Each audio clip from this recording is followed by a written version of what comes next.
Obrigada por esta oportunidade e por esta honra. Vamos então começar.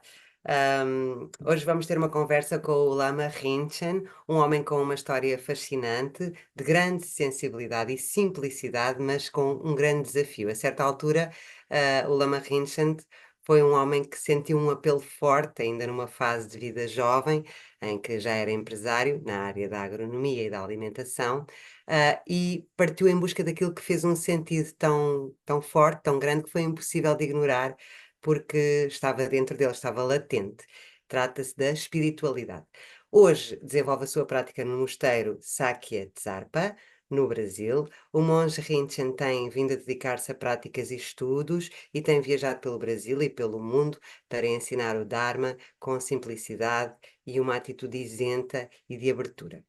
Lama Rinchen já esteve entre nós, no Sardual, e desta vez a organização optou por propor esta conversa introdutória e não posso deixar de ter um sentimento especial por poder conduzir esta conversa e ter feito o meu trabalho de casa. Descobri que posso fazer esta conversa com o máximo de honestidade intelectual, que é algo que me interessa particularmente. Lama Rinchen, vamos a isto? Vamos Vamos lá. lá. Muito obrigado pela linda introdução. Me senti muito honrado e me sinto muito feliz da maneira tão acolhedora como você a colocou. Muito obrigado, Joana. Muito Obrigada, obrigado. obrigada, Iva. Lama Rinchen eu disse isto da honestidade intelectual porque acredito, eu tenho e acredito que muitas pessoas tenham uma certa dualidade dentro de nós, que é um paradoxo que muitas vezes nos coloca desafios e nos faz refletir. Trata-se de uma oscilação entre o mundo terreno, o mundo material e o mundo da espiritualidade. E eu não digo isto com uma visão utilitária, ou seja, quando eu preciso da espiritualidade, eu tento ao máximo não fazer isso. Ahm, mas também tenho uma necessidade de realismo e uma busca por um sentido num mundo que está constantemente a exigir-nos um distanciamento destas coisas que são intangíveis. Ah, Pode soar aqui a uma desculpa, mas o que lhe quero colocar é isto. Para abraçarmos o silêncio e a contemplação, é necessário um descolamento do nosso ego, que nem sempre temos força para fazer e muitas vezes nem sequer temos consciência de que é necessário esse descolamento. Eu gostaria que comentasse este assunto. Bom, a formulação da sua pergunta foi muito bonita e tocou pontos essenciais. Então, vamos por parte, para construindo um pouco a visão dessa conversa. Quando aqui na nossa conversa nós falamos sobre espiritualidade, isso eu sempre pontuo. Nós não estamos falando de religião nem religiosidade. Na essência dos ensinamentos de Buda, espiritualidade diz respeito às nossas qualidades inerentemente humanas. O ser humano é dotado de qualidades incomensuráveis. Na sua pergunta, você fala sobre o ego. Então, eu falo assim, que viver essas qualidades é foro íntimo, ou seja, é uma escolha. Então, muitas vezes, nessa tão bem colocada fala, a dualidade da mente. Perfeito, porque nós somos duais. E nós somos duais porque nós não entendemos a natureza última do fenômeno. Aqui é um aspecto primário, é a premissa de todo o Dharma, que é o que é o fenômeno. Então, nós somos um corpo sensorial, então nós temos 5 sentidos, basicamente, e esses 5 sentidos são 5 antenas, e nós captamos tudo que está no nosso entorno. Nós captamos tudo isso, não só frio, calor, vento, brisa. Nós captamos energia, nós captamos emoções, nós captamos presença, não presença, ausência. Tudo isso está dentro de um aspecto de consciência extremamente sutil. E quando nós percebemos o fenômeno e nos damos consciente dele, nós equivocadamente atribuímos solidez ao fenômeno, certo? Por mais que os prédios, as montanhas, o oceano e o nosso corpo e tudo isso pareça ser tão sólido, se você olhar diretamente isso, você vai perceber que tudo isso só veio a existir dada a causas e condições. sobre as quais nós não temos nenhum controle. E é aí que entram as nossas aflições emocionais. Porque a nossa briga é ter domínio, controle e posse sobre os fenômenos, sobre riqueza, sobre pessoas, sobre ideias, enfim. E aí, com o tempo, tudo se desfaz.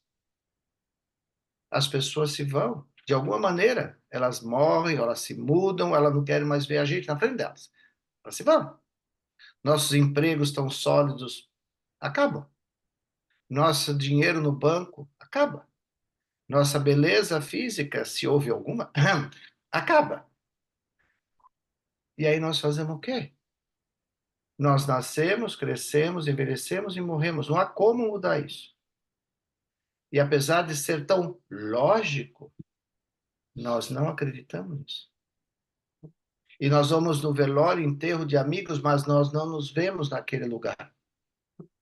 Entende? Então, essa é a mente dual. Quero, não quero, gosto, não gosto, vejo, não vejo, acredito, não acredito, e assim vai. Mas a base disso é que nós ignoramos a natureza do fenômeno. Ignorar não é não saber. Muitas vezes, ignorar é não saber. Mas nós ignoramos sabendo. Então, nós fazemos de conta que não sabemos. Então, quando nós falamos espiritualidade, não tem a ver com religião, com religiosidade, não com misticismo e esoterismos.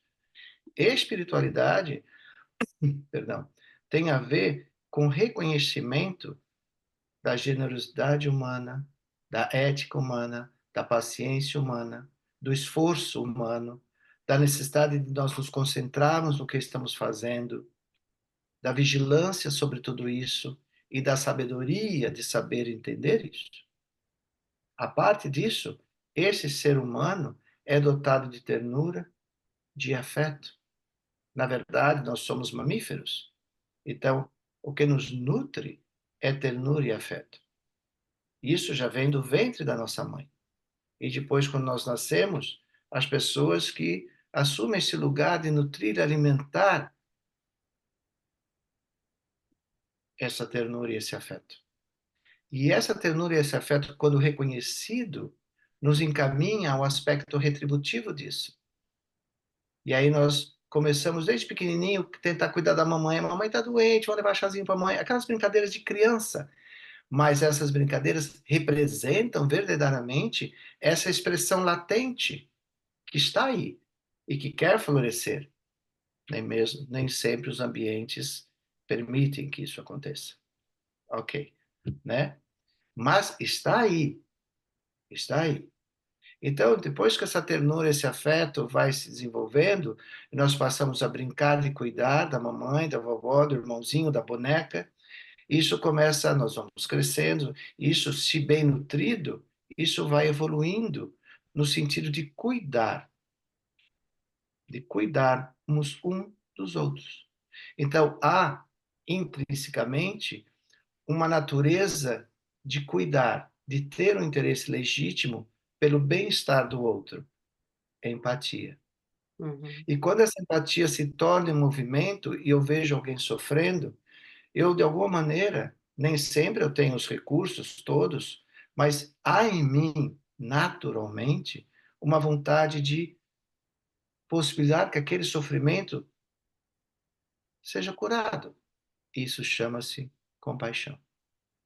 E quando nós olhamos para isso e já não temos mais a dualidade, este merece, aquele não, aquele tem que sofrer, aquele tem que ser feliz. E essa é a sua dualidade da mente. Mas quando nós conseguimos não agir dessa maneira de dual, nós conseguimos transformar esse impulso, essa vontade, essa natureza do agir humano num aspecto altruísta. Então, você começou com a primeira pergunta de uma maneira que me permite já dar a introdução a tudo que você vier a perguntar depois. Porque o cerne da filosofia budista, enquanto filosofia, enquanto psicologia, enquanto ciências contemplativas, ou seja, as meditações, é verdadeiramente nós entendermos isso. Mas primeiro nós temos que nos permitir e assim e aceitar, eu sinto. Como diz um grande filósofo, sinto, logo existo, não é? Mas, enfim, era isso que eu queria dizer. Muito obrigada. Eu tenho um problema, como eu sou uma conversadora nata, depois surgem outras perguntas que não estão no guião, mas eu vou seguir o guião. Na informação que eu pesquisei e ouvi sobre o seu caminho, eu notei, e já agora notei também, que usa algumas expressões importantes como razão de viver, e esta razão de viver tornou-se também um ponto de viragem para as ciências contemplativas e para as técnicas de meditação, em que o Lama Rinchen explica que foram por duas razões. Uma, a ambição e a busca do sucesso, e a outra, o medo do fracasso e da perda súbita. Portanto, a alavancagem desta busca está aqui, de certa maneira, nestas duas, nesta dualidade também. Uhum. A meditação demora algum tempo a empreender, com foco e consistência, não é? Não é uma coisa que as pessoas conseguem logo.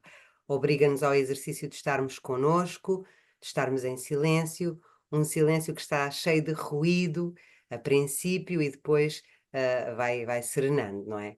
Não sei se conhece estes dois livros que eu lhe queria falar, que não são necessariamente deste movimento New Age, mas que, lidos de forma livre, são preciosos no reconhecimento do valor do silêncio e da contemplação. Um chama-se A Biografia do Silêncio, que por acaso é de um padre católico chamado Pablo Dors, e Uhum. o Silêncio no tempo o Silêncio na Era do Ruído, que é de um norueguês chamado Erling Cage, que é também explorador da natureza. Uhum. Eu gostaria que falasse um bocadinho sobre o tempo que demora a aquietar a mente, e sobre o desafio de persistirmos nesse caminho que não é fácil. Então, esses dois autores, sim, eu os conheço. A aproximação deles são vieses diferentes, mas eles tentam trazer uma mesma fala, um ponto comum, que é, e voltamos novamente à natureza humana. A natureza humana, apesar dela ser acolhedora, ela ser social, né? E Damasio diz que, por exemplo, a morte ela é tão dolorida porque ela é feita sozinha. Ninguém Uhum, vai conosco, né? Então, quando a gente começa a juntar, né, essas conversas, nós realmente percebemos que eu disse anteriormente, nós nascemos, vivemos, envelhecemos e morremos. Mas nós não percebemos isso. Poucos de nós têm uma consciência desse movimento do dia a dia. Porque você usou a palavra ruídos, é uma palavra que hoje a gente realmente fala. Nossa vida é muito ruidosa, ela não nos permite o momento de ser, sentir e permanecer, entende? Então, por exemplo, um autor, Larousse, ele diz assim que a experiência, ela só é possível quando nós começamos a realmente parar, parar para pensar, parar para sentir, sentir mais devagar, permanecer nas experiências, ser a experiência. E aí ele vai, é uma fala longa, mas ela é muito linda, mas que justamente corrobora com isso que você traz. Nós necessitamos verdadeiramente todos os dias dedicarmos momentos a nós mesmos. Nós dedicamos momentos a tudo, menos a nós. Então, quando nós meditamos, meditar, eu costumo colocar de uma maneira muito simples. Meditar significa familiarizar-se consigo mesmo. Então, quando você medita, é o momento que você faz uma inversão de olhar, porque o tempo todo nós estamos olhando para fora. Meditar é olhar para si. É ter a coragem de renunciar para poder permanecer. Então, renunciar a todas as curiosidades, a todas essas busca, a gente freneticamente busca. E nós buscamos uma coisa em comum, fundamentalmente, todos esses 8 bilhões de seres humanos que habitam o planeta, fundamentalmente, todos nós aspiramos por felicidade. Então, nós buscamos felicidade, mas nós não vivemos a felicidade. Então, nós não sabemos exatamente o que estamos buscando. Então, isso vira uma grande confusão. Então, quando eu me permito, né, ofereço a mim, em um gesto de generosidade, um tempo da autoescuta, então eu silencio e me recolho. Eu renuncio a toda e qualquer distração para permanecer comigo. Na verdade, esse ato é um ato primário que dá início a todo o resto, que é permita-se acolher-se. Acolher-se em sua natureza, acolher-se em sua essência, acolher-se em seus erros e reconhecer seus erros, mas de uma maneira amorosa, acolhedora, não punitiva, não julgadora. Porque quando eu começo a entender o que eu falei há um tempo atrás, eu ignoro o fenômeno, eu ignoro a minha reação sobre o fenômeno. Então não há nada que eu me sinta culpado, porque os erros que eu possa visitar na minha memória nessa familiarização, que seriam naturalmente objetos de julgamento e condenação, na verdade não há nada aí a ser julgado. Porque os meus erros e equívocos ocorreram porque, em natureza, a princípio, eu ignorava o objeto com o qual eu relacionei e com o qual eu possa ter cometido equívocos. Entende? Isso é muito profundo. Então, o primeiro ato do silêncio é o ato do acolher-se. E não é fácil, muito difícil. Então, hoje, as pessoas vivem nesse mundo de muita distração, talvez e muitas vezes como fuga, Isso. para que eu não me permita entrar. Então, os autores que você menciona, por vieses diferentes, eles vão para esse lugar, né? Como Larousse também foi para esse lugar.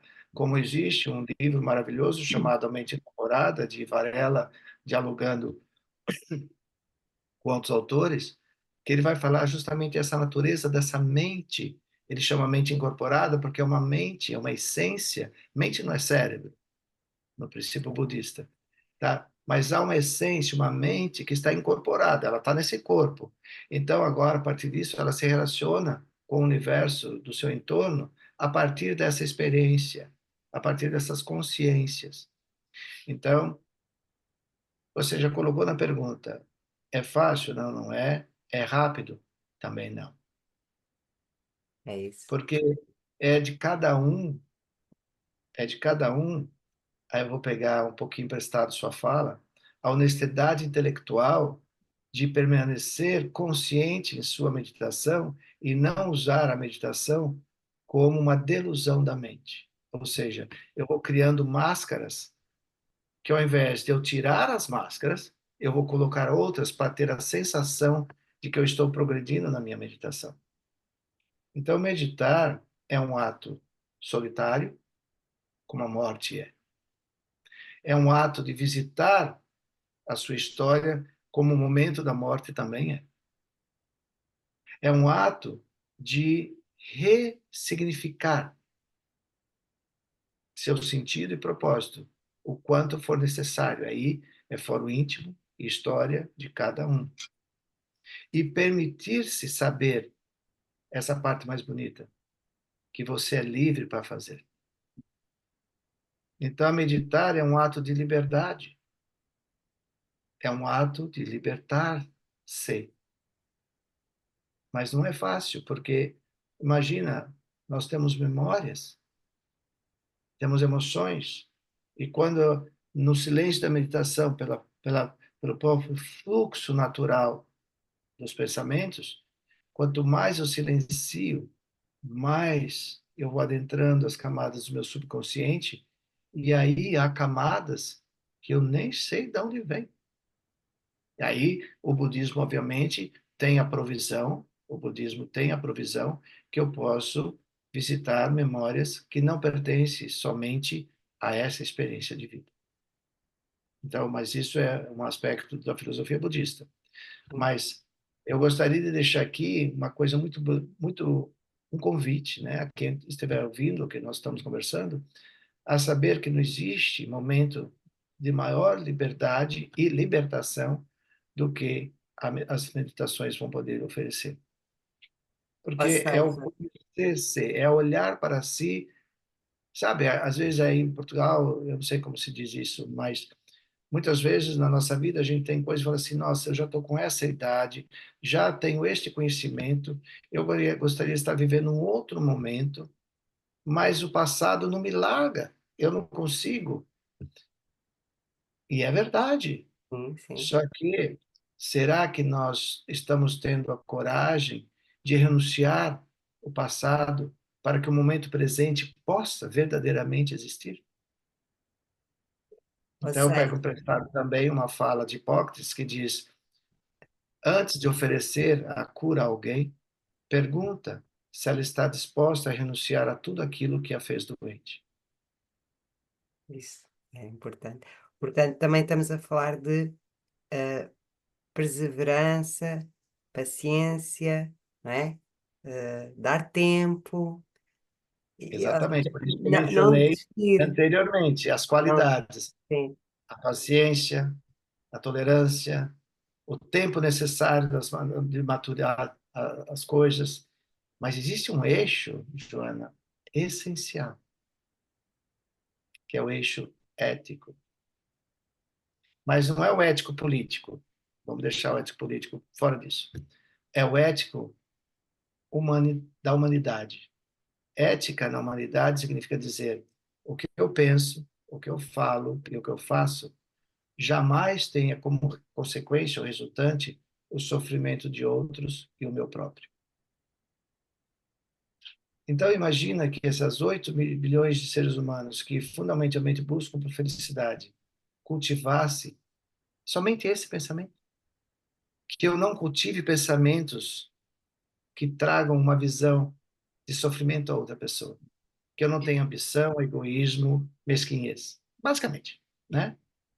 Que a minha fala seja uma fala que acolhe, que traz ternura, que traz alegria, mas não sofrimento e ofensa a outros. E que meus braços, minhas ações sejam sempre no sentido de pacificar e de acolher, e não de rejeitar e condenar. Então imagina se eu fosse capaz de cultivar isso todo dia, seria diferente. Todo mundo quer ver mudança, mas eles acabam elegendo as mesmas pessoas. Mas aí o que acontece é porque, vou usar essa oportunidade para falar sobre isso, há hoje o ser humano um sofrimento coletivo, mas ele tem uma razão coletiva. O ser humano hoje, apesar de teoricamente buscar a felicidade, ele comete dois erros fundamentais: o egoísmo e o imediatismo. Então, o político que falar o que eu quero ouvir, é nele que eu vou votar. Eu não vou dedicar algum tempo para pesquisar se de fato ele tem capacidades de conhecimento ou se o meio político permite que essas ações realmente ocorram. E se ele não está fazendo direcionados a um pequeno grupo, seu município, seu estado, mas ele faz aquilo, existe uma frase linda que é muito vulgarizada, que é o bem comum. O que é o bem comum? O bem comum é o bem que é para todos. E o bem para todos só é possível por um consenso e não por imposição. claro. Então, se nós olharmos, entende? Olha isso. Então, quando nós meditamos, nós vamos perceber o nosso egoísmo. Bom, se está bom para mim, os demais que vão procurar o deles. Não é assim, porque existe uma coisa, duas coisas que são fundamentais nessa nossa conversa. A compreensão de que nós somos absolutamente impermanentes, então isso a gente já falou um pouco, mas nós somos, em essência, interdependentes. Nós precisamos um dos outros. E se você observar de uma maneira bem rapidinha, só para ficar para o ouvinte pensar um pouquinho, do momento que você acorda, você acende a luz, abre a torneira, tem comida para comer, roupa para vestir, tem transporte, tem, enfim. Apenas imagine todos os itens que você precisa para realizar o seu trabalho, a sua vida, seu sonho. Como é que essas coisas estão disponíveis? Como é que você acorda de manhã, acende a luz? Você estava dormindo? Como é que tem luz? Como é que tem água na torneira? Como é que tem pãozinho na padaria? Pastel de Belém, que seja, bacalhau, que seja, né? Como é que tem o transporte público? Como é que as ruas estão limpas? Então, se você para pensar, pera um pouco, eu estava dormindo, descansando em berço esplêndido, e eu acordo de manhã, tudo isso me está disponível. Isso está disponível graças à contribuição de incontáveis outros. E quando nós pensamos que esses incontáveis outros estão muito para além do pequeno grupo que eu conheço, então, na verdade, a grande contribuição que nós recebemos todos os dias e que permite que nós vivamos as nossas vidas e, quizás, realizemos nossos sonhos, só é possível porque aqueles estranhos que nós julgamos são, na verdade, aqueles que possibilitam que tudo isso aconteça. Se nós realmente nos conscientizarmos disso na meditação, por exemplo, eu não vou mais falar, olha aquele ali, nossa, aquela então. Não vou, porque eu vou, antes de levantar o dedo, eu vou pensar, não, na minha meditação eu disse conscientemente que são incontáveis outros que eu não conheço. Então pode ser esta, pode ser aquele. E isso faz com que o meu julgamento vá perdendo sua base. E a minha vontade de agradecer, gratidão, palavra-chave do ser humano, comece a surgir naturalmente. Aí a empatia, o acolhimento, a compaixão e o altruísmo vão florescendo. Isso é meditar.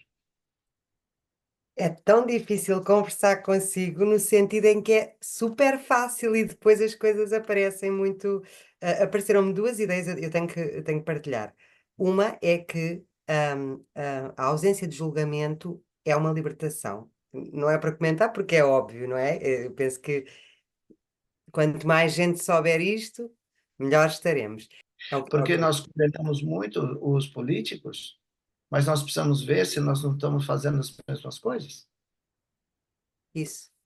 Isso é talvez a coisa Porque mais aí forte. sim entra, aí a gente pode convidar o Gandhi para conversa, quando o Gandhi diz, seja você a mudança que você quer ver do mundo. Ah, o mundo não muda, o mundo não vai mudar. Aí é uma outra coisa que vem da meditação, que é perceber que o mundo, o universo, que todos e cada um de nós vivemos, né?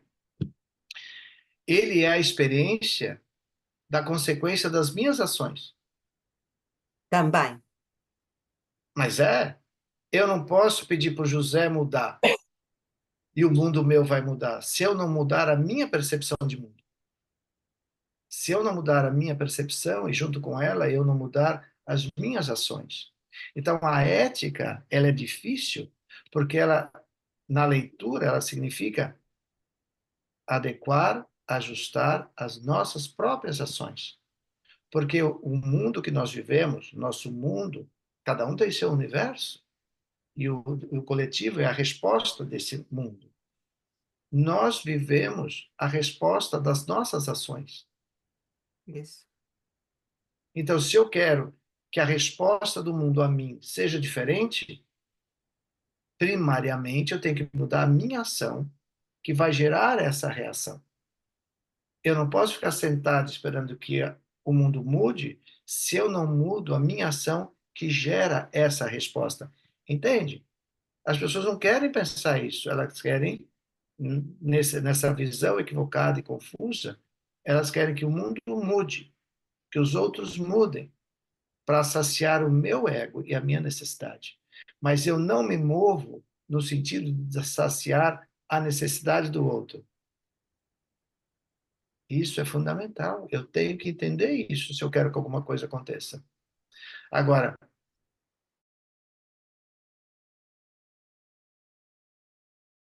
né, mais curioso para o ouvinte, provavelmente todos nós já passamos por situações onde a gente fala assim: nossa, essa pessoa está passando por tanto sofrimento, mas ela não merece. Não há nada na história dessa pessoa que diga que ela merece esse sofrimento. Não é? Acontece para nós isso. Aí vem a nossa visão limitada, porque no provimento da filosofia budista, nós estamos olhando apenas esta vida. Então, nesta vida, dentro do conhecimento que eu tenho desta pessoa nesta vida, não há nada que reverberasse nessa experiência que ela está tendo neste momento. Mas nós não sabemos o que ela trouxe de outras vidas. Então, muitas vezes, você usou uma palavra na sua fala inicial, que foi que transcende. Lembra? Você falou isso em algum momento lá na sua pergunta. Então, meditar é onde você vai aprender a transcender, não no sentido místico e nem no sentido esotérico. Transcender significa, em essência, abrir uma abertura, dar uma abertura, abrir um espaço para aqueles momentos que você racionalmente não alcança a resposta, porque você não vai encontrar a resposta, a não ser que você abra, ou seja, que você transcenda. Então, ninguém é obrigado a acreditar em renascimento, não é? Mas se nós olharmos muitas coisas ao nosso redor, nós precisamos permitir a little bit, um pouquinho, transcender a rigidez de um raciocínio lógico. Eu tenho que dar oportunidade. Este é o papel do filósofo. O filósofo ele transcende a visão. Ele consegue ver para além daquilo. Então, nós precisamos exercitar isso. Porque senão, nós vamos cair no lugar que nós vamos ver cenas, uma criança linda, que é diagnosticada com câncer terminal. É difícil para a gente aceitar isso. Você vê a história de uma pessoa que dedicou a vida toda dela a fazer o bem a alguém e, de repente, é acometida de uma situação muito difícil. E a gente naturalmente fala, mas por que que ela merece isso? Aí vai, é pecado, é punição, vai para um monte de lugar. E não é nada disso. Se nós entendemos que a nossa própria lógica, que eu acabei de falar um menino atrás, poxa, eu estou no momento da minha vida que eu já trabalhei, já fiz, eu podia estar vivendo um outro momento. E por que não estou? Porque eu mesmo não tenho me permitido esse movimento de renunciar a muitas coisas. Porque o apego faz com que a gente queira trazer tudo junto. E isso não é possível. Nós temos que aprender a renunciar. Nós temos que aprender a deixar isso. Era só para fazer uma partezinha na sua fala. Siga aí com o seu roteiro. Sim. Acho que é Sim, importante para as pessoas perceberem, porque o Lama Rinchen estava a falar e eu estava a pensar numa situação próxima. E acho que as pessoas põem-se muito essa questão, uma situação próxima de uma mãe que perdeu um filho. E que é uma coisa super difícil, não é? E, e é esse o pensamento, não é? Ela não merece. Porquê? exatamente. Exatamente. E é uma coisa que está muito presente, e que e é preciso transcender, é isso. Não é fácil, mas a gente tenta todos os dias. Desculpem. Sabe quando é que essa mãe vai conseguir transcender essa dor? Quando ela perceber que isso não acontece só com ela. Muitas mães perdem filhos todos os dias. A dor é muito quando ela fala, ela tem um sentimento de culpa, ela Sim, tem um sentimento de não merecimento, ela pensa que aquilo só aconteceu com ela, e quando ela se permite a dialogar com outras mães, a empatia toma espaço e ela passa a consolar a outra mãe, ou seja, ela esvazia aquela dor dela um tanto egoísta, no sentido aí que a palavra egoísta é num outro sentido, egoísmo no sentido dela pensar que é só com ela que aquilo acontece, isso faz essa dor ser quase que insuportável. Mas quando nós, volta lá na minha fala inicial, nós vamos nos reconhecermos como seres humanos e vamos nos reconectando com aquilo que é fundamental na humanidade, aí nós percebemos que não é só comum. Há uma frase que diz que a gente conceitua isso como o que é comum à humanidade. E isso nos coloca num lugar de uma visão mais ampla, onde aquela dor passa a ser a gratidão, por pelo menos ter tido a oportunidade de, em algum momento, ter tido aquele filho. Então, entende como é só a meditação que me permite que eu consiga respirar e criar intervalos, né, para que eu possa viver. Vir acima. Vir acima. Tá? É mais ou Emergir. menos bom. Há uma frase que eu gosto muito e uso muito e que é menos é mais. Menos é mais, curiosamente, vem de um povo que é pragmático e é ambicioso, e são os ingleses, não é? E esta frase creio que tem a ver sobretudo com a comunicação, em que uma ideia que é boa e que é clara é mais esclarecedora do que uma grande quantidade de informação densa e caótica, não é? Mas também se aplica a outros assuntos da vida, como a simplicidade. Eu quero fazer aqui uma ponte improvável com a Igreja Católica, já falámos um pouco sobre isso, e outras confissões mais fechadas, no sentido em que estão mais assentes no medo, mas que nos convocam também, têm os valores do altruísmo, da reflexão e da compaixão. Ah, Lama Rinchen sente que o budismo atinge essa simplicidade de comunicação que toca mais fundo no coração dos humanos e sente que é a linguagem e a comunicação parcimoniosa, simples, que melhor transmite uma mensagem, qualquer que ela seja? Bom, menos é mais é uma verdade. Porque, por exemplo, há algum problema em ser rico? Não, não. Há algum problema em ser simples? Não. O ponto é conceitual. E o ponto também é, agora vem lá no começo da conversa, entender a natureza dos fenômenos. É, ok? Porque tudo é impermanente. Então, muitas vezes, uma pessoa vem de uma vida simples, vai acumulando riqueza, vai experienciando o conforto, né, da riqueza. De repente, ela começa a ficar com medo de ter que voltar ao ponto original. Uhum. Agora, a riqueza se tornou para ela um ponto de aflição emocional. Uma prisão. Eu não digo uma prisão, mas seria o medo de perder. Uhum. Já uma pessoa simples, ela não tem o que perder. Ela aprende a viver. Isso são conceitos que a gente fala da felicidade genuína ou a felicidade básica, né? Então, na verdade, nós não precisamos de muito. Quem precisa muito é o serzinho que você colocou o nome dele no começo da sua pergunta, o ego. O ego é uma grande ilusão. Ego não existe. Agora, para desconstruir o ego, eu preciso saber que a minha identidade não existe. Aí já é filosofia básica dentro do budismo, é básica, né?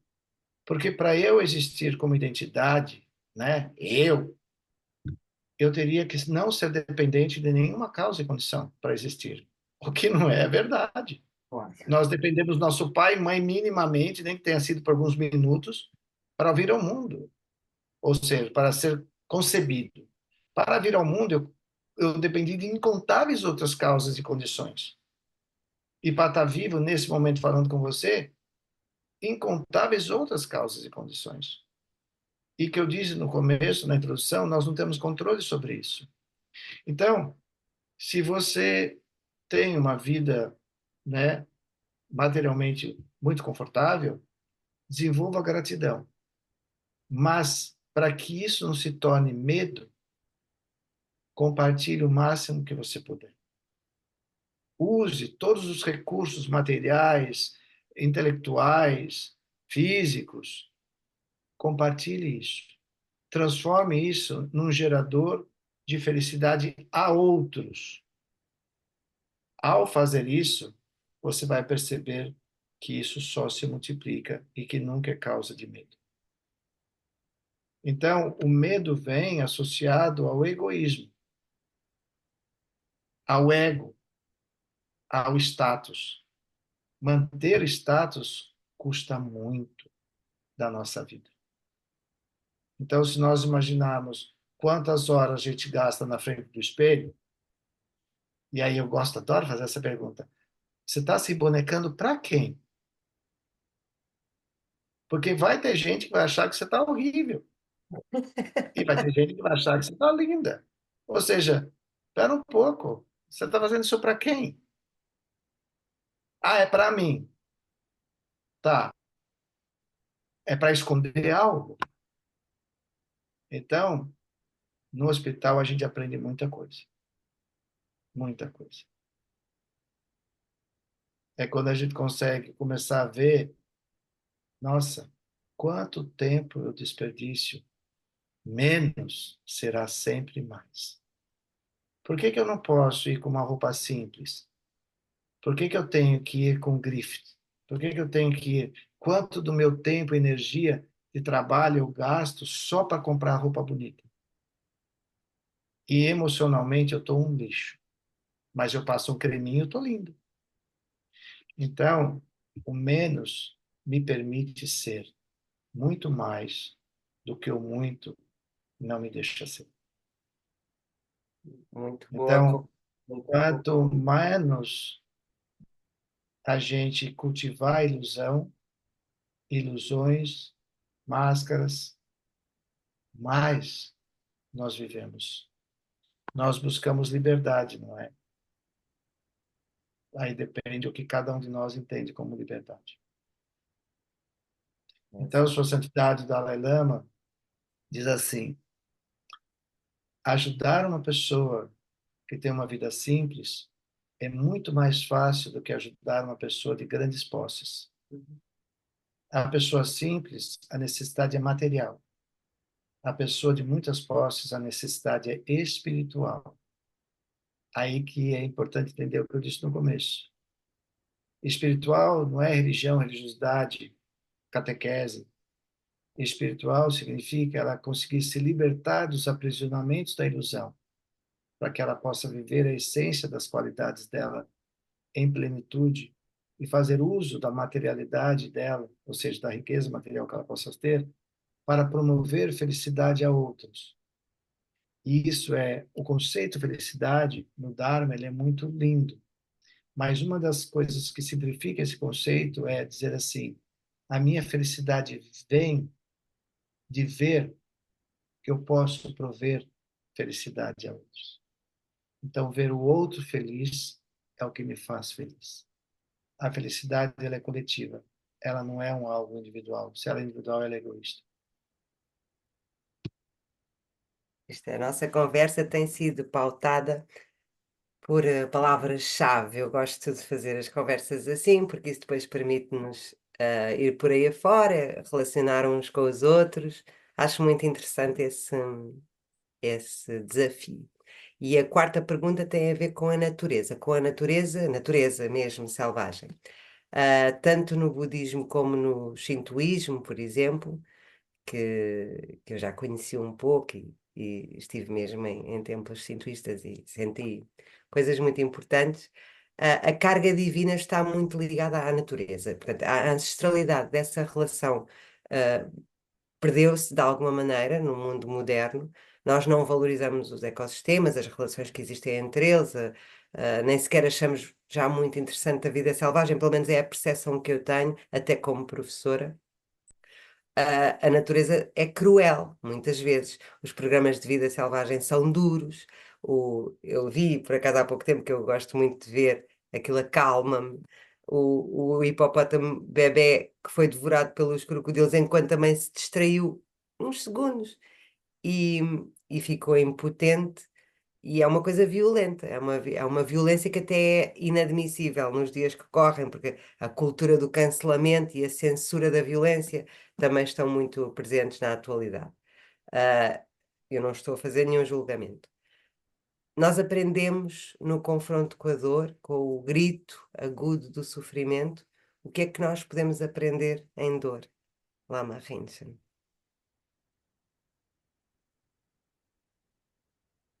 Bom, em algum momento da nossa conversa, eu falei um pouquinho sobre interdependência. Hum?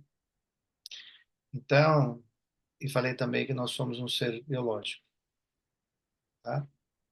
Então, se nós olhamos a evolução humana, a evolução de tudo, então, se nós olhamos a evolução, o surgimento do planeta, enfim, tudo isso. Só para dizer que é e sempre foi e continuará sendo causas e condições. Então, como é que um planeta surge, como é que ele se torna adequado a uma existência biológica? A gente pode olhar a história desse planeta que nós habitamos nesse momento, e nós vamos ver que, em essência, não há como mudar isso. Nós somos absolutamente dependentes da natureza do nosso entorno. Então, por exemplo, hoje tanto se fala em aquecimento global, em desmatamentos aqui no Brasil, então, nem, nossa, certas coisas são difíceis de entender, a não ser que a gente entenda o egoísmo humano, né? Mas a irracionalidade humana, que é desenfreada por causa do seu egoísmo, do seu individualismo, o seu egoísmo, individualismo, imediatismo, e essa falta de conexão com a interdependência, e muitas vezes achar que a gente vai dar conta de criar outros recursos que proveia causas e condições para a natureza humana permanecer viva. Mas, so far, até o momento, o que a gente sabe é que o nosso corpo biológico, que já sofreu com muitas mudanças e adaptações, mas nós não vivemos sem ar puro, água pura, umidade no ar, temperatura que o nosso corpo possa suportar e assim por diante.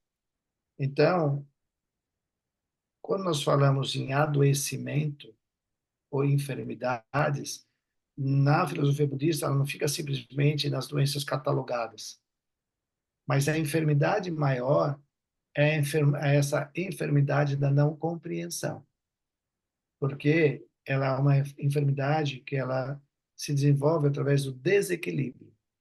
Então, hoje, as ações humanas têm promovido um desequilíbrio incomensurável. Se você pegar um livro chamado Evolução do Altruísmo, de Matthew Ricard, que é um monge, mas é um cientista, eu também sou um monge e sou pesquisador, nós temos o cuidado de olhar a tudo isso que a gente vê na filosofia budista, nesse conceito de interdependência, mas o Mateus tem tido a habilidade de escrever sobre isso de uma maneira única. Ele é palestrante da voz. E ele mostra nesse livro que muitos ecossistemas já são, o dano causado é irreversível. E quando aquilo que estão nesses ecossistemas deixar verdadeiramente de existir, compromete em muito a existência humana. Então, obviamente que nada disso acontece do dia para a noite. Pode ser que muitas gerações vão passar até que nós venhamos, a humanidade venha verdadeiramente experienciar essas consequências todas. Mas é triste pensar sobre isso. Mas também há um aspecto positivo que é a possibilidade de nós revertermos esse egoísmo para que determinados meio ambientes, ecossistemas, possam ser preservados. Os que já foram, já foram. Mas há muito que pode ainda a ação humana se reverter para que esses também não venham a extinguir-se. Então, quando a gente fala, no seu exemplo, você traz o mundo animal. O mundo animal é uma cadeia alimentar. Então, ele nunca vai comer mais do que ele precisa, Uhum. né? Gandhi diz que há alimento suficiente no mundo, mas não o suficiente para o egoísmo humano. Entende? Então, essas são as relações. Porque o ser humano, ele, em natureza, ele desperdiça muito, muito. Então, é por isso que fala, Albert Einstein também tem uma fala que diz que há uma necessidade urgente do ser humano rehumanizar-se. Do contrário, ele está fadado a autodestruir-se. E quando nós dizemos a necessidade do ser humano rehumanizar-se, é essa reconexão com as suas qualidades humanas e suas virtudes. Então, volta lá nas primeiras perguntas que você trouxe. Quanto mais o ser humano se afasta dessa consciência maior, dessas qualidades humanas, dessa consciência sobre a interdependência e a impermanência, quanto ele se afasta de tudo isso, ele consegue ser um devastador de sua própria raça. Então, nós produzimos, o ser humano tem a capacidade incomensurável de produzir conhecimento, mas nem todas as vezes ele tem a inteligência no uso desse conhecimento. Então, muito conhecimento que poderia ser causa e condição de felicidade, de alívio de sofrimento, ou seja, de prover causas e condições de conforto a todos, acaba sendo ferramenta no exercício de um egoísmo imediatista e inconsequente. Então, há necessidade, por isso que eu falei, não é uma questão de religião, religiosidade, não é isso. Em sua natureza, todas as religiões trazem algo belo, bonito e comum para todos os seres humanos. Nem sempre os que a representam lembram disso, mas, em essência, os textos são muito bonitos e falam sempre da união, da paz, da harmonia, da equanimidade, do compartilhar, da gentileza, enfim, está lá. Então, não é uma questão de religião e religiosidade. É uma questão, uma vez que você se descobre como ser espiritual, nessas qualidades que eu venho falando desde o começo da conversa, a religião passa a ser um método e a comunidade dessa religião passa a ser o meio onde essas qualidades são exercidas, são exercitadas, são ampliadas. Mas elas têm que ser ampliadas para além daquela religião em particular. Ela tem que o exercício dessa religiosidade, ela deve ser algo que acolhe, mas não exige que seja seguidor dessa ou daquela religião. Então, é aí que comete-se o erro do sectarismo.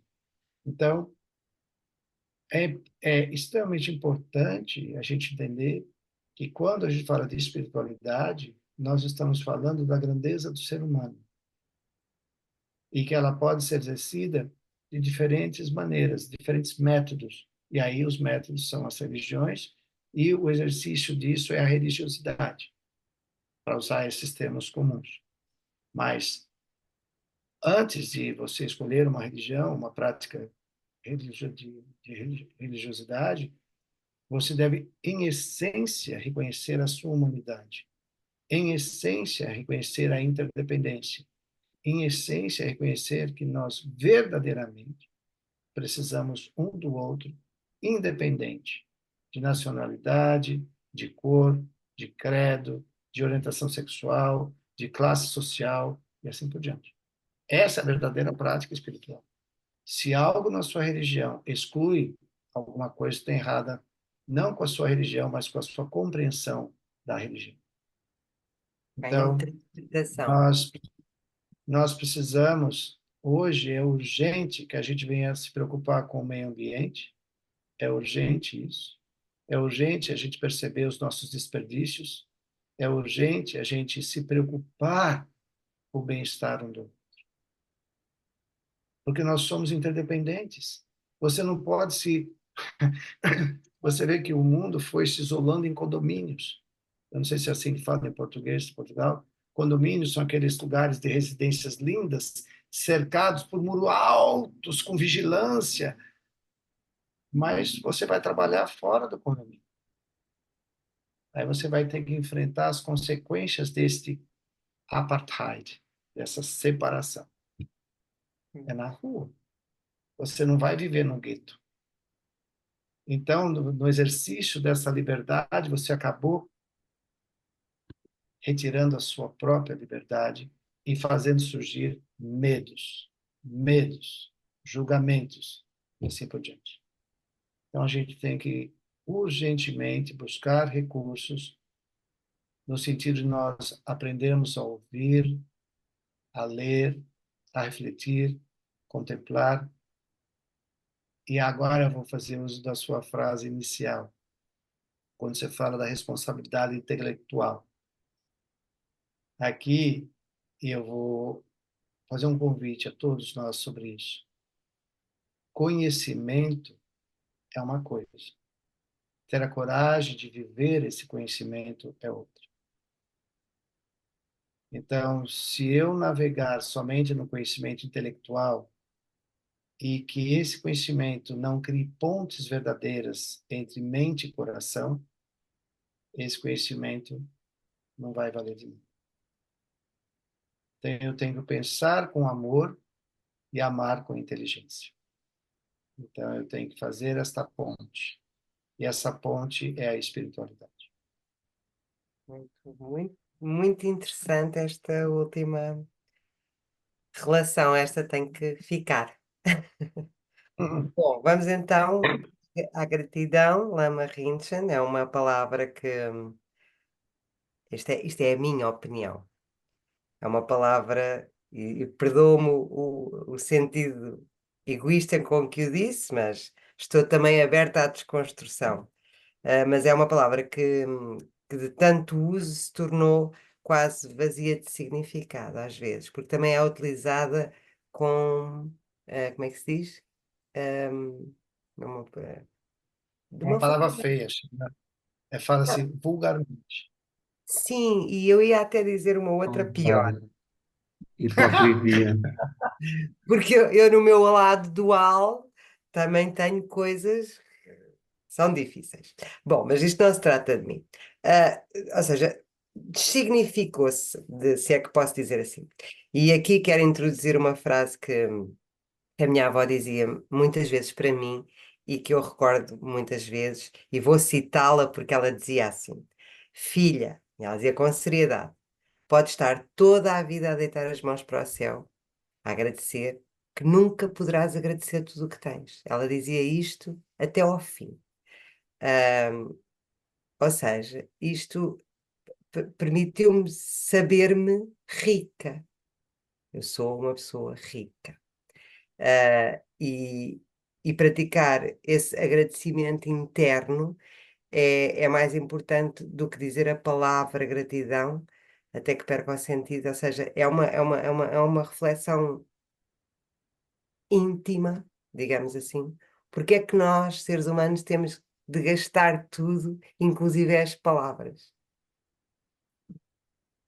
Então, aí eu vou me atrever a pensar também, junto com você, e também uma reflexão íntima, que é assim, há duas palavras que foram banalizadas, Isso. né, e são ditas vulgarmente.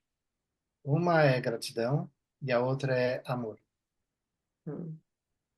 Porque hoje em dia, eu te amo, I love you, I care for you, blá, blá, je t'aime, blá, blá, todas as expressões que possa vir a expressar isso, nós devemos ter cuidado com isso.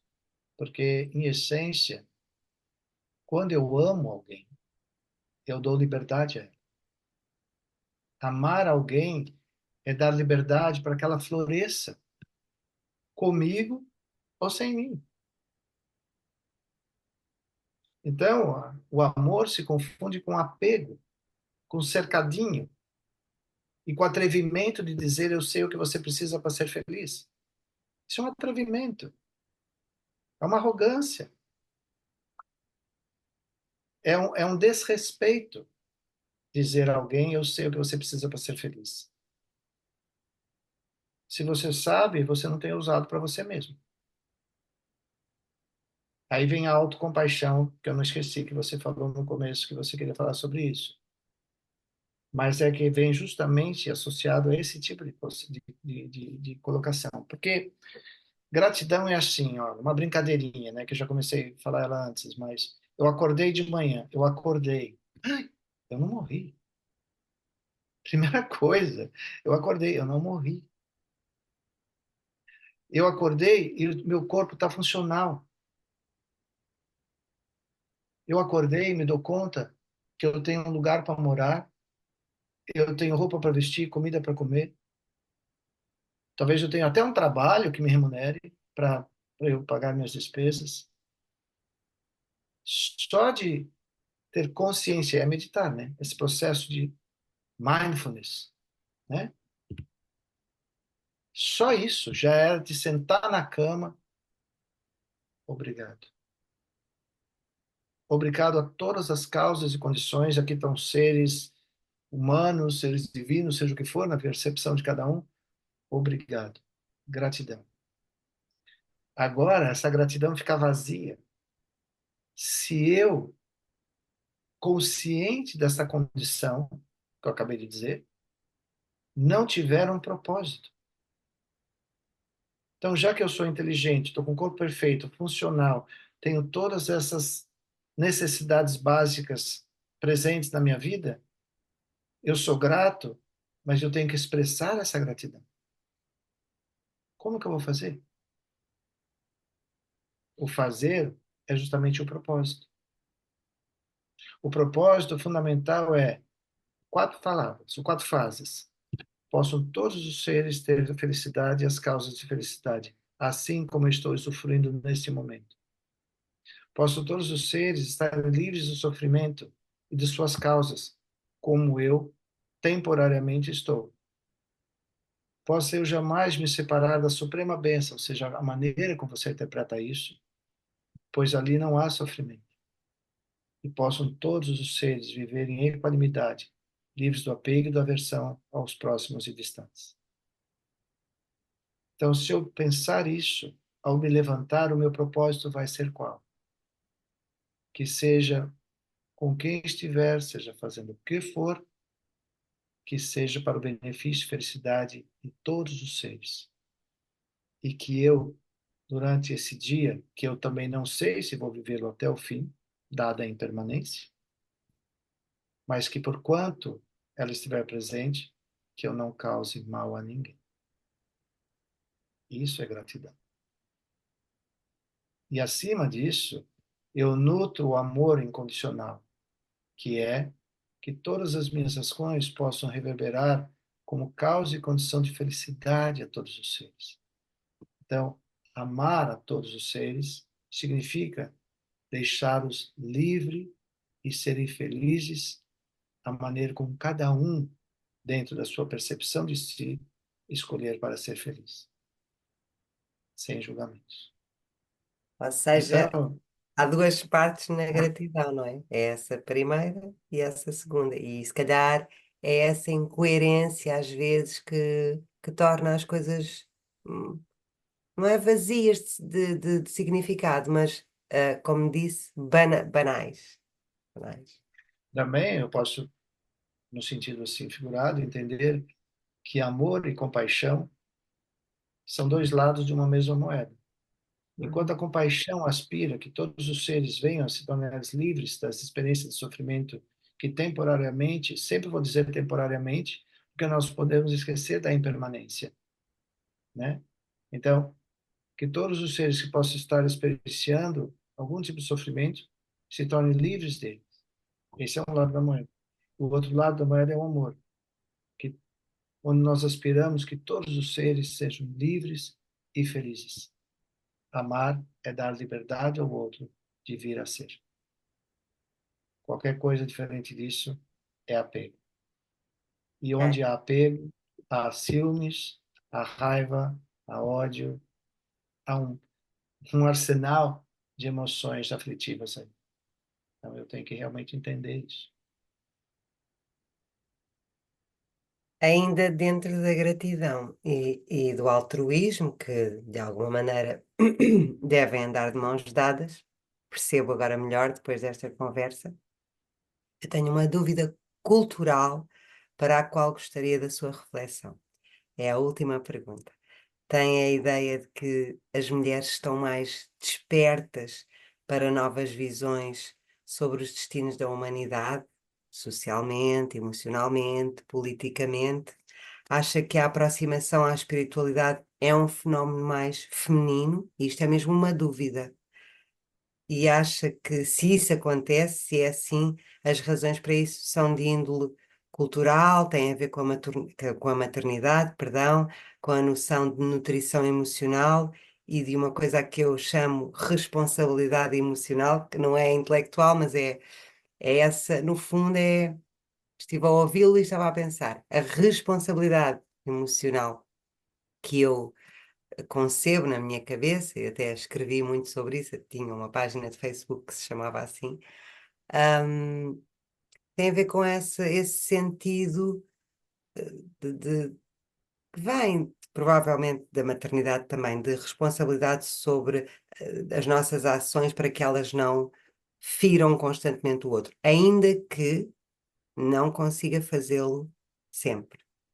E, portanto, tem que haver também essa honestidade. Mas a pergunta é sobre o- a parte feminina. Eu queria mesmo saber se tem essa percepção de que as mulheres estão mais próximas da resposta.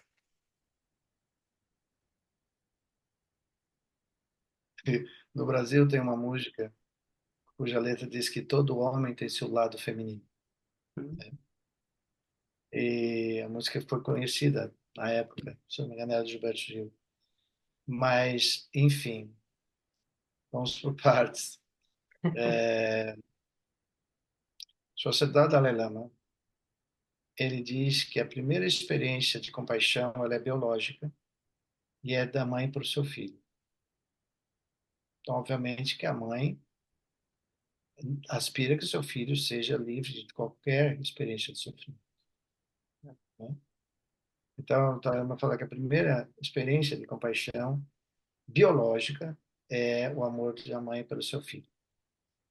Aí vem toda uma outra, né, imaginário dentro da filosofia que a gente pode, por exemplo, perceber que a mulher engravida, o homem não engravida, né? A mulher é que passa pela gravidez. E aí, para além de éticas e conceitos, é só como um exemplo, uma mulher, quando se vê grávida, ela tem duas opções: ter, carregar a gravidez ou não. Nos sentidos éticos aí, a gente não está colocando em questão. O que eu estou querendo dizer é, quando a mulher opta, escolhe, né, carregar a gravidez, são inúmeras, incomensuráveis, nós não podemos imaginar, né, principalmente da visão masculina, que a gente não tem essa experiência, mas a mulher passa por inúmeras transformações, não só físicas, não só emocionais, não só hormonais, mas existe a experiência extremamente sutil, né, que aí é a essência da experiência da gravidez. E depois ela dá luz a esse filho, e em algum momento da vida esse filho vai. Então, nós não criamos o filho para nós criamos o filho para o mundo. Então, já é inerente a ela saber que em algum momento essa criança vai crescer e vai cuidar da vida dela, não é? Então, aí também está a essência do amor. Amor é dar liberdade ao outro e aspirar que ele seja feliz. Então, entende que nessa essência existe a compaixão e o amor juntos, que Uhum. está ali acontecendo simultaneamente. Então, a mulher, ela vem dotada, me atrever a dizer desta maneira, né, com todo respeito. Ela vem dotada de atributos que o homem nem de perto consegue. O homem pode exercer a paternidade, sim, e pode exercê-lo de maneira esplêndida, perfeita, mas ele não gerou a criança, ele não passou por essa escolha, eu quero não ter. Eu vou continuar essa gravidez ou não. O homem, nesse ponto, talvez ainda hoje na sociedade, ele é muito egoísta. Depende do ponto da minha vista, eu vou querer ter esse filho, ou depende não, o problema é seu. Infelizmente, isso é muito triste, mas ainda acontece. Mas tudo isso faz com que a mulher, em sua natureza, ela tenha um processo de atencionalidade, sensibilidade maior que o homem. Então, há países onde a maior parte do motorista de ambulância é mulher. O motorista dos ônibus escolares são mulheres. Hoje há um número de mulheres pilotos de aviões comerciais enormes. Mas eu me lembro, quando eu era mais jovem, faz bastante tempo, e vivendo nos Estados Unidos, eu perguntava, mas por que que aqui são as mulheres que fazem certos trabalhos que no Brasil só é homem? Eu me lembro que a resposta foi porque elas têm mais atenção, elas têm mais cuidado com aquilo que fazem. Os homens são meio largadão, assim, no bom sentido, mas... Então, se a gente vai olhando a mulher, ela sempre teve papéis de muita influência, mas sempre a influência guardada em segundo plano. Hoje em dia, a mulher, já hoje em dia, já tem algumas décadas, obviamente, a mulher realmente tem mostrado essas qualidades. Pode ser por uma vontade de conquista desses espaços, ou pode ser quando o homem começa a reconhecer que há necessidade da sensibilidade feminina, da visão, a percepção feminina dentro das coisas. E em muitos lugares onde isso tem sido exercitado, não tem retorno. Ela fica, porque se percebe o quanto ela contribui. No sentido espiritual, nós temos, na religião católica, por exemplo, a percepção da mulher, né? Muito forte. Mas eu acho que, agora eu vou falar sobre o Dharma, no budismo, o aspecto feminino significa sabedoria, o aspecto masculino significa método. Então, um pássaro não voa sem duas asas. Então, a natureza humana precisa dessa sabedoria e desse método, equanimamente. Entende? Então, assim é percebido a natureza feminina. Agora, numa outra, dentro do Tantra, a gente percebe a mulher como sendo a figura da Dakini. A Dakini são as que realizam. É a atividade realizadora. Está no aspecto feminino. Agora, veja que aspecto feminino e masculino não é gênero. Senão a gente vai confundir tudo isso de novo, porque toda a natureza do Dharma é emptiness, é vazio. E no vazio não existe gênero. Nós estamos falando de essência de atividade, de uma maneira bastante sutil. Então, a mulher representa a sabedoria em atividade. E o aspecto masculino significa o método através do qual essa atividade se realiza. Então, não sei bem aonde a sua pergunta queria chegar, mas hoje em dia a sociedade tem visto a incomensurável contribuição da mulher no budismo, também no budismo vajrayana tibetano, onde a mulher sempre foi um tanto deixada como segundo plano. Hoje as mulheres também estão ocupando lugares de proeminentes professores, de uma facilidade, uma habilidade incomensurável de ensinar.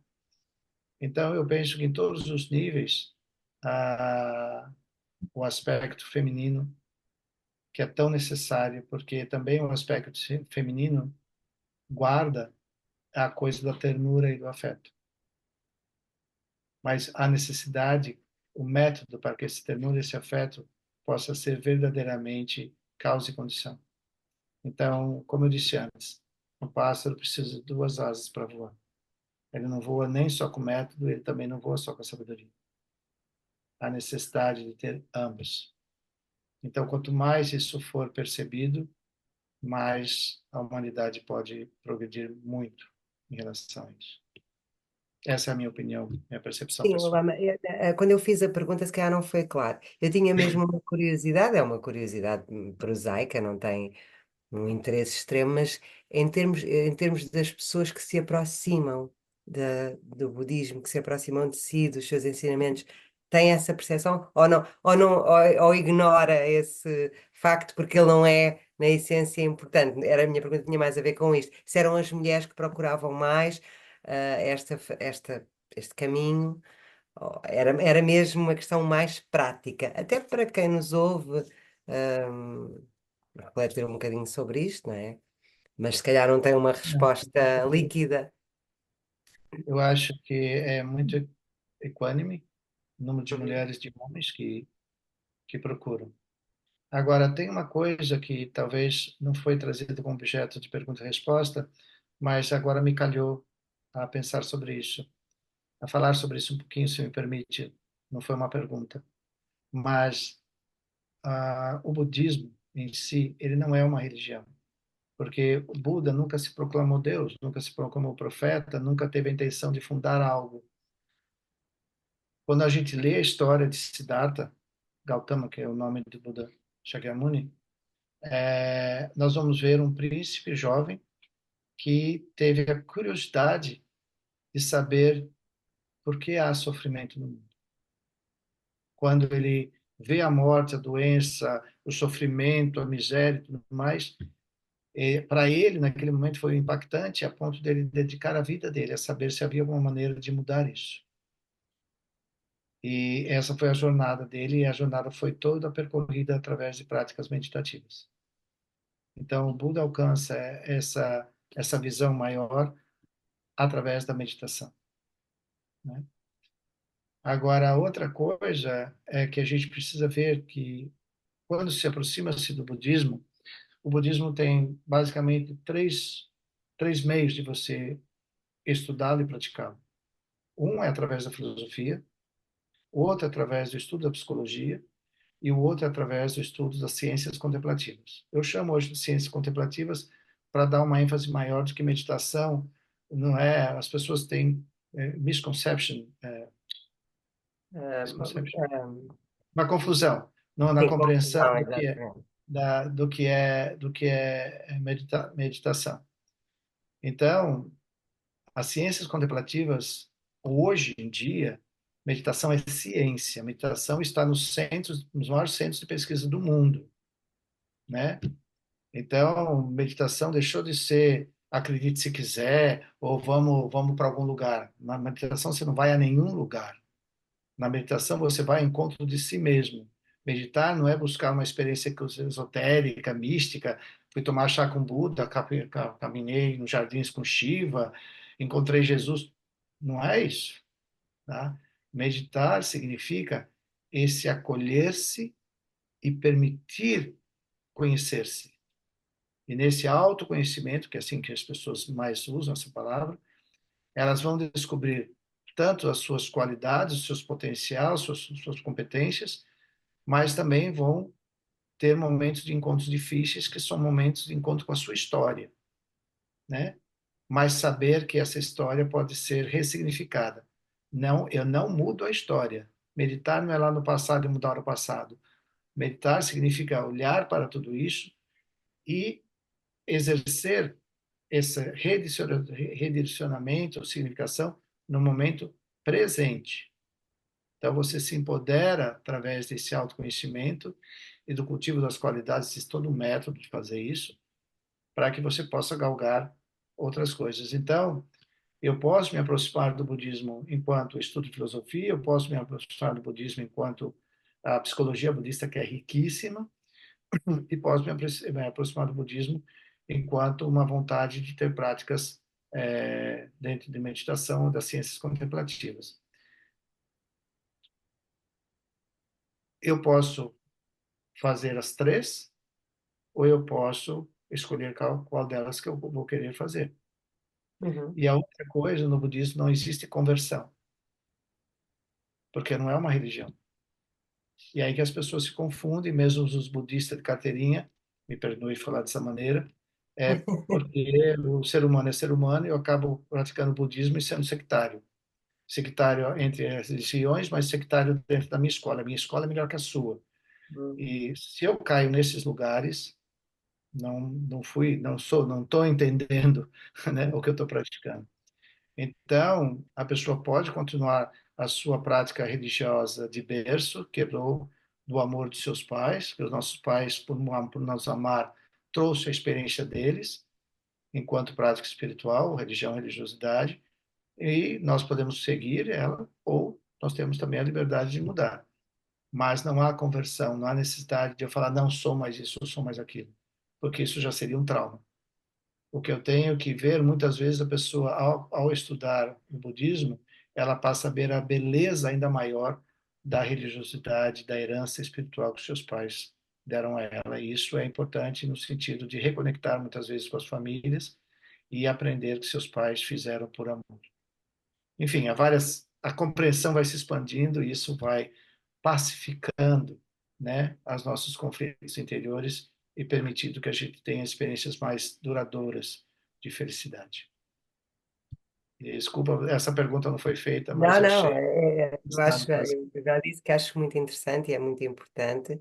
Eu quero apenas terminar, não para ter a última palavra, porque ainda quero fazer o convite a quem nos ouve, mas porque há relativamente pouco tempo vi um programa com o Deepak Chopra em que eles faziam um escaneamento do cérebro dele enquanto ele meditava. E, de facto, isto é científico porque as zonas que se iluminavam eram zonas que raramente eram iluminadas e, portanto, nós acedemos aqui a locais no cérebro, quando estamos em meditação, que normalmente não acedemos. Isto é para os céticos que eventualmente nos possam estar a ouvir e para se darem talvez uma oportunidade de acolherem e de pensarem de uma forma diferente. E eu digo isto porque. hum, Eu sou professora de matemática e conheço muita gente da área das ciências que é cética. Conheço muita outra gente que já acolheu. E, portanto, é importante que se faça esta Não, distinção. eu acho que uma coisa que o ouvinte pode saber, deve saber, e é convidado a saber, é que o budismo hoje é considerado ciência. Então, a filosofia, as partes da psicologia budista e principalmente as partes da meditação, hoje é ciência. Hoje são objetos de estudo, de estudos robustos, de meta-análise, para realmente observar o quanto, quando nós nos permitimos, porque é ciência. Então, você falou de imagens, né? Existem como Matthew Ricard, que eu já mencionei anteriormente, e o Miguel Rinpoche, e outros professores do Dharma, que são objetos de pesquisa. Objeto de pesquisa, eles se concordam, em livre consentimento, e se colocam nas máquinas de ressonância e tudo mais, e ali há vários métodos, porque é ciência, né? Pesquisa, tem que ter método, hoje já consegue se mapear claramente os movimentos em tempo real, quando o pensamento está na área de compaixão, quando o pensamento está na área das emoções aflitivas, quanto isso, quanto aquilo. Mas mais do que isso, que é a minha principal área de interesse, que é como que essas emoções impactam a nossa saúde. Então, hoje também, a gente já não tem mais dúvida nenhuma, o quanto a meditação pode ser benéfica no tratamento. Por exemplo, as pessoas que estão fazendo radioterapia, quimioterapia, se elas cultivarem pensamentos de amorosidade bondosa e compassiva em relação a si própria, não vendo a químio ou a rádio como algo que está matando uma célula, mas como processos curativos, e eu entender que a célula é um ambiente de uma inteligência, e quanto mais eu cultivar pensamentos altruístas, eu vou dizer altruístas no sentido geral de bondade, assim por diante, eu vou permitir que as minhas células se reorganizem de uma maneira inteligente, da maneira como naturalmente elas são, porque os distúrbios emocionais promovem e irradiam isso a nível celular. Então, hoje em dia, a ciência evoluiu tanto a partir do momento que ela passou a trazer para dentro dos estudos científicos esses conceitos que vêm da filosofia budista, Então, hoje a gente sabe de epigenética. Epigenética é um potencial genético que você traz. Ele pode permanecer dormente em você a sua existência inteira, ou ele pode despertar. Mas o que que faz isso despertar? As suas ações de pensamento. O que você cultiva emocionalmente. Pode despertar ou não isso, enquanto consequência kármica. Aí vai falar de karma, é um outro assunto, né, que precisaria de uma entrevista outra para falar sobre isso, né? Sim, Mas já se sabe que hoje epigenética é um potencial genético que eu trago, que ele pode ser acionado ou não, o que aciona ou não. Então não é o caso de eu saber que eu tenho o potencial de ter um determinado câncer em determinado órgão e ser possível esse órgão ser amputado para que esse câncer não se desenvolva, eu não vou ter essa doença. Não é, a relação não é direta assim, porque pode surgir outros lugares onde a experiência da doença, que é um processo de purificação de uma visão equivocada de mundo, nossa, aí a gente vai entrar em outras searas, mas outro. enfim, em outro lugar. Mas enfim, é importante nós sabermos que o budismo, para além de uma mensagem que muitas vezes nós vemos a nível de como uma religião, religiosidade, mas o budismo é ciência. E o budismo, nos mosteiros, nós debatemos os ensinamentos de Buda todos os dias para ver se ele não errou. E como o Dalai Lama já falou publicamente, hoje, como o budismo está muito engajado com a ciência, Sua Santidade fala, se vocês descobrirem algo onde o budismo, em sua essência e texto, estiver errado, nos avise que nós mudamos. Mas vocês vão ter que provar que estava errado. Por isso é ciência. Lama Rinchen, já estamos com uma conversa longa que certamente se prolongaria mais e vamos prolongá-la ao vivo. Eu gostaria apenas de deixar o convite, precisamente aos nossos ouvintes, para dias 8, 9, 10 e 11 de agosto, no Centro Cultural Gil Vicente, no Cerdoal. A presença do Lama Rinchen vai ser com certeza iluminadora e esclarecedora e geradora de pensamento, que eu acho que isto é uma coisa muito importante, de direcionar os pensamentos e as emoções